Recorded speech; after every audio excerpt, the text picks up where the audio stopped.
দুই পাশে দুই মহাশক্তি আমাদের, ভারত আর চীন। তারা দ্রুত গতিতে এগিয়ে যাবে।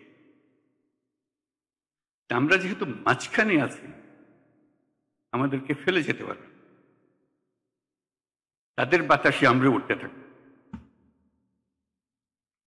সেই থেকেই আমার বদ্ধমূল ধারণা বাংলাদেশের ভবিষ্যৎ অতি চমৎকার, তার অবস্থানের কারণে। তখন দুই জায়ান্টের কথা বলেছিলাম, দুই মহাশক্তি। এখন আর দুই মহাশক্তির কথা বলি একই সঙ্গে, চার মহাশক্তি। আমাদের কি অপূর্ব সুযোগ! আমাদের সামনেই বিস্তীর্ণ মহাসাগর, আমাদের উপকূল ভূমি, সাগরের সঙ্গে আমাদের লাগোয়া উপকূল। এই একটা মস্ত বড় সুযোগ। পৃথিবীর দরজা আমাদের সামনে খোলা। আমরা দিন ব্যবহার করতে জানিনি। এখন যে মুহূর্তে এটার ব্যবহার শুরু করব, আমাদের অর্থনীতিকে লোহার দড়ি দিয়ে বেঁধে রাখলে ওর বেঁধে রাখতে পারবে না।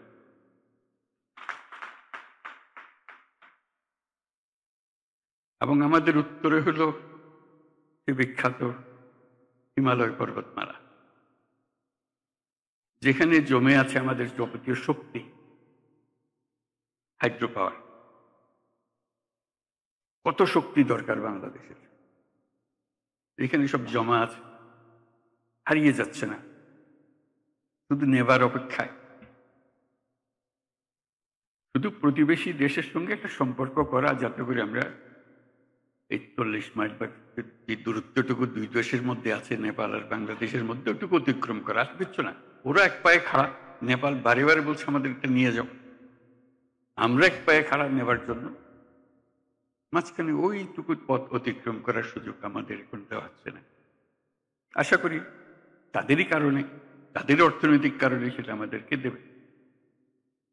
এটা সবার মঙ্গলের জন্য, কারো একজনের উপকার একজনের অপকার এরকম কিছু না।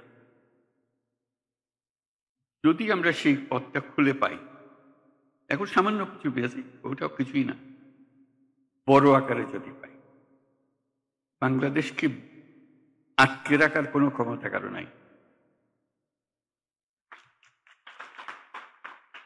আমরা মহা সৌভাগ্যবান এক জাতি, তার অবস্থানের কারণে। সেই জাতির দুঃখ কেন থাকবে আমি বুঝতে পারি। এটা আমাদের কপালের দোষ,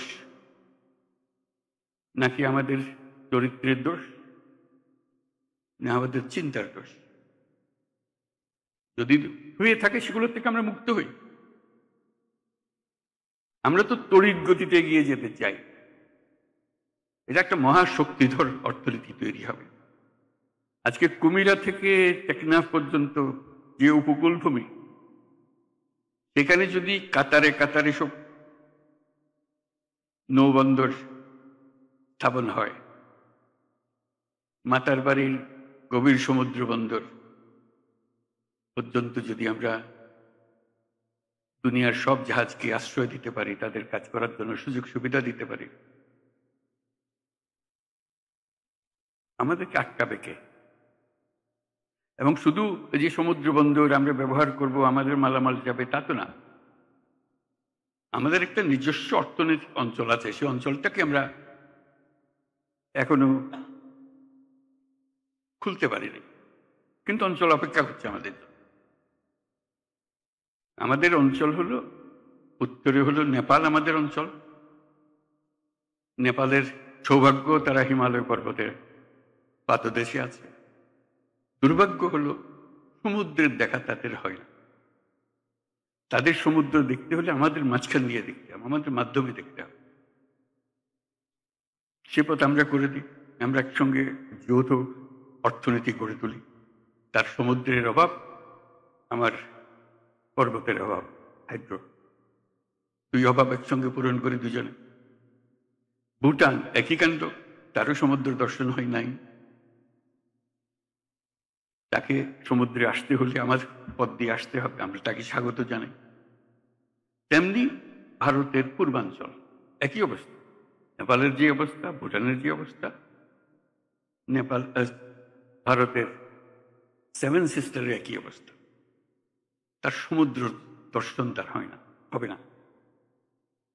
তার সঙ্গে আমরা যোগ দিই একসঙ্গে এই অর্থনৈতিক অঞ্চল, আমাদের যে সমুদ্র বন্দর, তাদের মাল আনা নেওয়া করবে, আমাদের মাল আনা নেওয়া করবে, তাদের কাছে যাবে, তাদের অর্থনীতি আমাদের অর্থনীতি একসঙ্গে জাগবে। তারাও খুব কষ্টের অবস্থায় আছে, তারা খুব ভালো অবস্থায় নেই। তারা এই সুযোগ পেলে তারাও আনন্দিত, তাদের ব্যবসা আমাদের ব্যবসা রমরমা ব্যবসা হবে, একসঙ্গে ব্যবসা হবে। এগুলো বললাম এই জন্য আমরা ভবিষ্যৎ সম্বন্ধে অনেকটা হতাশায় ভুগি। হতাশার তো কারণ নাই, এটা আনন্দের বিষয়। আমাদের যে অবস্থান, যে সুযোগ সুবিধা, শুধু সেগুলোকে আহরণ করা, কাজে লাগানো। প্রক্রিয়া শুরু হয়েছে, এই প্রক্রিয়াকে জোরদার করা, যাতে করে আমরা এই অর্থনৈতিক অঞ্চল গড়ে তুলতে পারি। মালামাল সোজা চলে যাবে নেপালে, সোজা চলে যাবে ভুটানে, সোজা চলে যাবে সেভেন সিস্টার্সে, তাদের মালামাল আমাদের মাঝখান দিয়ে, আমাদের ব্যবসা তাদের ওখানে যাবে, তাদের ব্যবসা আমাদের এখানে আসবে। সেটাই তো হলো অর্থনীতি। কাজেই প্রাকৃতিক দিক থেকে আমরা খুবই সৌভাগ্যবান।